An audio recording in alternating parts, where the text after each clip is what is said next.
Once upon a time, in a village nestled amongst silver birch trees, lived a maiden named Vasilissa. She was known for her kindness and beauty, hence called Vasilissa the Beautiful. But her life was far from a fairy tale. Her stepmother and stepsisters were cruel, envying her gentle nature and pleasing looks.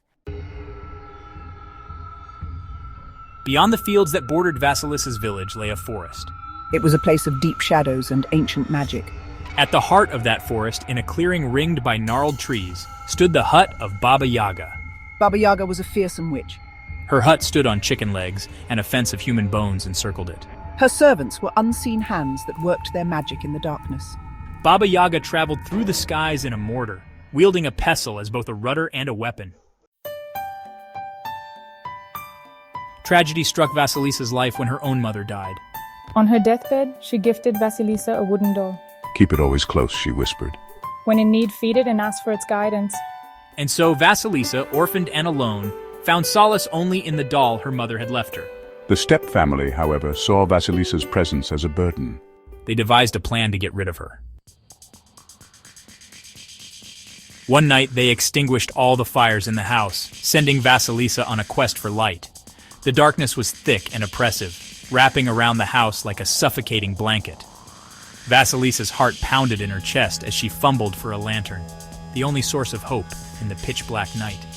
Her stepmother and stepsisters watched with cruel satisfaction, knowing the peril that awaited her.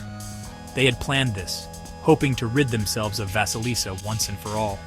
With trembling hands, she lit the lantern and stepped out into the night, the cold air biting at her skin. Her journey led her through the dark woods, deeper and deeper, until she came face to face with a horrifying sight, the hut of Baba Yaga. The trees seemed to close in around her, their gnarled branches reaching out like skeletal hands. Every rustle of leaves and snap of twigs sent shivers down her spine.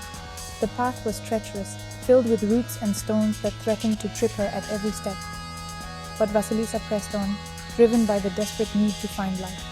As she ventured further, the forest grew darker and more foreboding, the air thick with the scent of decay.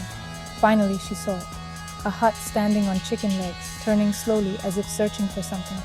The fence was made of human bones, and a skull with glowing eyes perched atop a spike, casting an eerie light.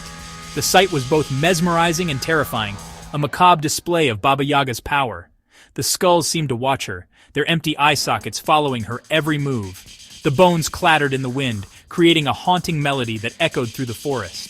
Vasilissa's breath caught in her throat as she approached the fence, her legs trembling with fear. She knew she had to be brave, but the sight before her was almost too much to bear. The eerie light from the skulls cast long shadows, making the forest seem even more sinister. Driven by fear and desperation, Vasilissa knocked. Her knuckles rapped against the rough wood, the sound echoing in the stillness of the night. She hesitated for a moment, her heart pounding in her ears. What if Baba Yaga refused to help her? What if she became the next victim of the witch's wrath? But there was no turning back now. She had come too far, and the darkness was closing in. With a deep breath, she knocked again, louder this time, hoping against hope that someone would answer.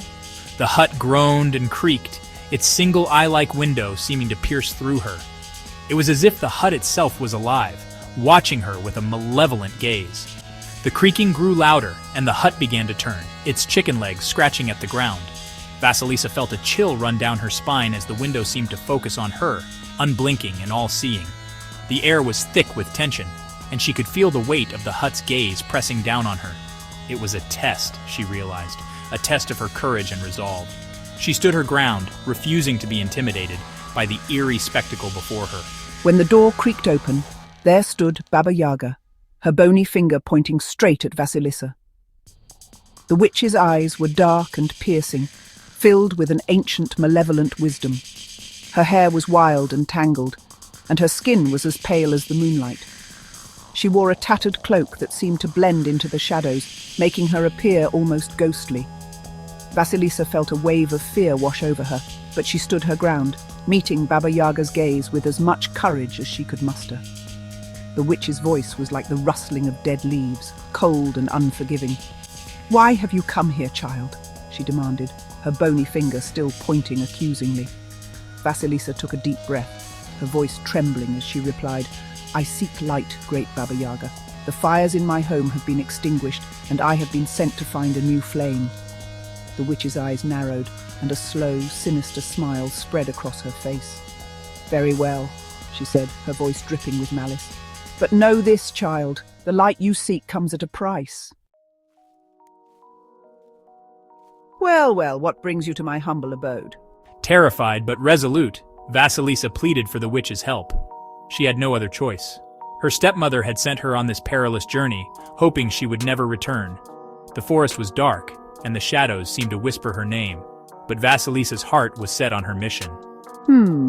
All right. I will give you fire, but first, you must complete a set of impossible tasks. These tasks are not for the faint-hearted. They will test your strength, your will, and your spirit. Baba Yaga, amused by Vasilissa's plight, agreed to give her fire, but only after she completed these tasks. The tasks were not just difficult, they were designed to be nearly impossible. Baba Yaga took pleasure in setting these challenges, knowing that many had failed before. The tasks were designed to break Vasilissa. They were meant to crush her spirit and make her give up. But Vasilissa was not easily broken. She had a quiet strength that even she was not fully aware of. You must separate poppy seeds from grains of sand, spin wool from nettles, and clean the hut's floor, which is dirtied by my constant travel. These tasks may seem simple, but they are far from it. Each one requires patience, precision, and a level of endurance that few possess. Each task seemed insurmountable. The forest itself seemed to conspire against her, with its thick underbrush and hidden dangers. The poppy seeds and sand were almost indistinguishable. The nettles stung her hands, and the hut's floor seemed to get dirtier with every sweep. Yet Vasilissa faced them with a quiet determination. She knew that giving up was not an option. With each task, she grew stronger, more resolute. The fire she sought was not just a physical flame, but a symbol of her inner strength and resilience. Each night when exhaustion threatened to overwhelm me, I would take out the doll. I confided my worries to the wooden figure, sharing my meager meals with it. And each morning she'd wake to find the impossible tasks completed, the work magically done overnight. Unbeknownst to Vasilissa, the doll was imbued with her mother's spirit. It was this magic, along with Vasilissa's own innate goodness, that allowed her to survive Baba Yaga's trials. The skull with burning eyes, a prisoner of Baba Yaga's magic, watched Vasilissa. It saw her kindness, her tenacity. Impressed by the girl's resilience and aided by the unseen forces working in her favor, I relented. I granted Vasilissa her wish. "Take this," I said, handing her the skull with burning eyes, now detached from the fence. "This will provide you with all the light you require." Fear gave Vasilissa speed. She fled through the forest, clutching the skull tightly.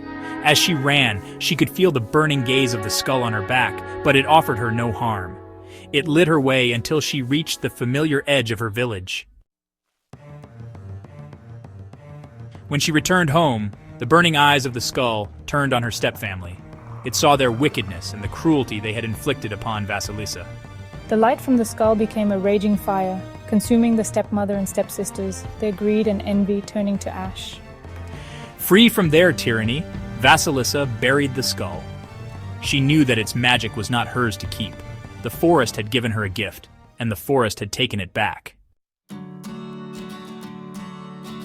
Vasilissa's tale is a story of resilience, kindness, and the enduring strength of a mother's love. It begins with a young girl, Vasilissa, who is sent into the dark, mysterious forest by her cruel stepmother. The forest, dense and foreboding, is a place where many have lost their way, but Vasilissa carries with her a small doll, a gift from her late mother. This doll, imbued with her mother's love and wisdom, guides her through the darkest paths. It reminds us that even in the darkest of times, hope and inner strength can guide us towards the light. As Vasilissa navigates the treacherous forest, she encounters various challenges and obstacles. Each time, the doll whispers advice and encouragement, helping her to overcome the dangers that lurk in the shadows. The forest, though intimidating, begins to reveal its hidden beauty and secrets to Vasilissa, rewarding her perseverance and bravery. It also serves as a warning against unchecked cruelty, for the forest holds many secrets, and not all are as forgiving as Vasilissa. The deeper she goes, the more she learns about the balance of nature and the consequences of one's actions. The forest is a living entity, with its own sense of justice. Those who enter with malice in their hearts often find themselves lost, consumed by the very darkness they sought to exploit. The forest, in its wisdom, rewards those who face their fears with courage and kindness. Vasilissa's journey is not just a physical one, but a spiritual and emotional quest as well.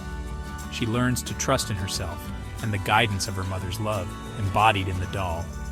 Each step she takes is a testament to her growing strength and resilience. The forest, once a place of fear, becomes a sanctuary of growth and self-discovery. For those who choose the path of malice, the woods hold a different fate entirely. The forest is unforgiving to those who seek to harm others. It mirrors the darkness within them, leading them deeper into despair and confusion.